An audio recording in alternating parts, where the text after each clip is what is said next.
Bismillahirrahmanirrahim. Assalamualaikum warahmatullahi wabarakatuh.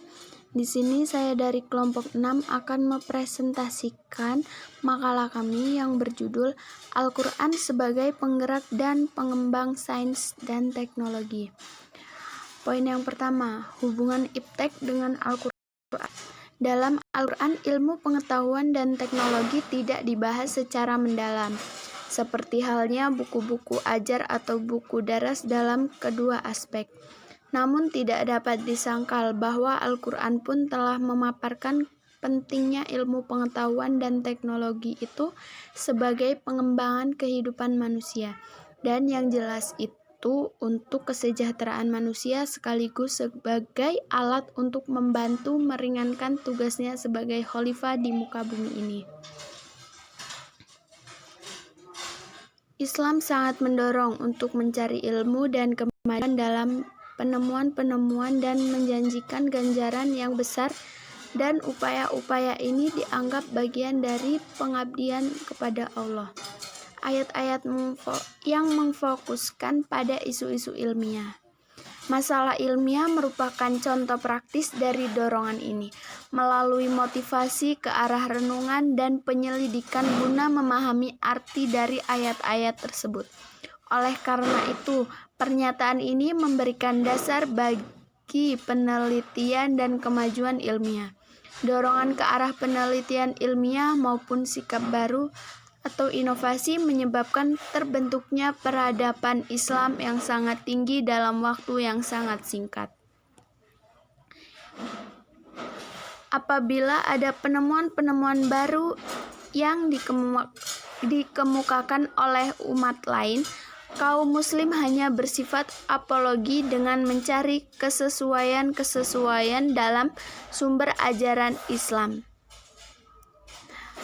Poin yang kedua, ada iptek dalam perspektif Al-Quran.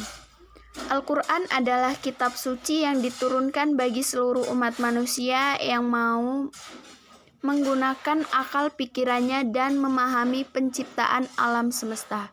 Apabila diperhatikan dengan cermat, ayat-ayat Al-Quran banyak sekali yang menyinggung masalah ilmu pengetahuan, sehingga Al-Quran seringkali disebut sebagai sumber segala ilmu pengetahuan. Selain itu, Al-Quran merupakan landasan pertama bagi hal-hal yang bersifat konstan dalam Islam. Oleh karena itu, telah banyak dilakukan studi yang menyoroti sisi kemukjizatan Al-Quran, antara lain dari segi sains, yang pada era ilmu teknologi ini banyak mendapat perhatian dari kalangan ilmuwan. Makin digali, makin terlihat kebenarannya dan makin terasa begitu kecil dan sedikitnya ilmu manusia yang menggalinya. Hal ini karena begitu mahal luasnya pengetahuan dan pelajaran-pelajaran yang ada di dalamnya.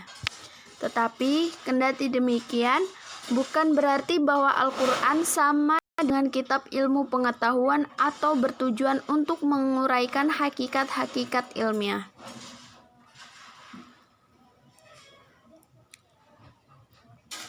Kembali kepada masalah keterkaitan Al-Quran dengan ilmu pengetahuan. Quraisy Shihab mengatakan, menurut hemat kami, membahas hubungan Al-Quran dan ilmu pengetahuan bukan dinilai dengan banyaknya cabang-cabang ilmu pengetahuan yang tersimpul di dalamnya, dan bukan pula dengan menunjukkan kebenaran teori-teori ilmiah. Tetapi pembahasan hendaknya diletakkan pada proporsi yang lebih sesuai dengan kemurnian dan kesucian Al-Quran dan sesuai dengan logika ilmu pengetahuan itu sendiri. Kandungan yang dapat diambil dari ayat Al-Quran di atas adalah adanya petunjuk, landasan, dan memotivasi dalam mengembangkan ilmu pengetahuan bagi manusia. Kita perlu ingat kembali juga kepada surat Al-Quran yang pertama kali diturunkan kepada Rasulullah adalah menunjukkan pada perintah mencari ilmu pengetahuan, yaitu dengan memerintahkan untuk membaca, sebagai kunci ilmu pengetahuan dan menyebut kolam sebagai alat transformasi ilmu pengetahuan. Poin yang ketiga, tokoh ilmuwan Muslim. Kita seringkali membaca sejarah tentang penemuan-penemuan hebat di dunia ini dalam hal teknologi atau ilmu pengetahuan lainnya. Namun, Ibnu Sina, dia adalah seorang filsuf yang terkenal di dunia medis. Dia bahkan dijuluki sebagai bapak kedokteran modern. Yang kedua, Al-Zahrawi. Sama seperti Ibnu Sina, Al-Zahrawi juga berkutat di bidang media. Dia adalah bapak ilmu bedah modern. Yang ketiga, Al-Khawarizmi. Muhammad bin Musa Al-Khawarizmi adalah ahli matematika Islam yang dikenal sebagai penemu aljabar. Selain itu, ilmuwan asal Persia ini juga menemukan algoritma dan sistem penomoran. Al-Khawarizmi juga dikenal ahli di berbagai bidang seperti astrologi dan astronomi. Yang keempat, Abbas ibnu Firnas.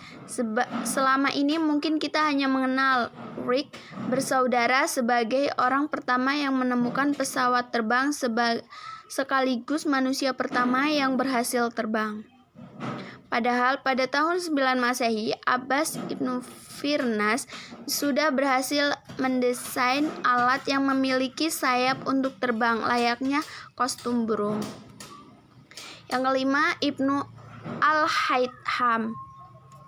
Ia dikenal sebagai bapak optik modern. Yang keenam, Jabir ibnu Hayyan. Jabir ibnu Hayyan adalah seorang ahli kimia yang berasal dari Iran. Yang ketujuh, Ahmad ibnu Tulun. Ia adalah orang pertama yang mencetuskan perawatan medis modern berupa rumah sakit Al-Fustad di Kairo, Mesir.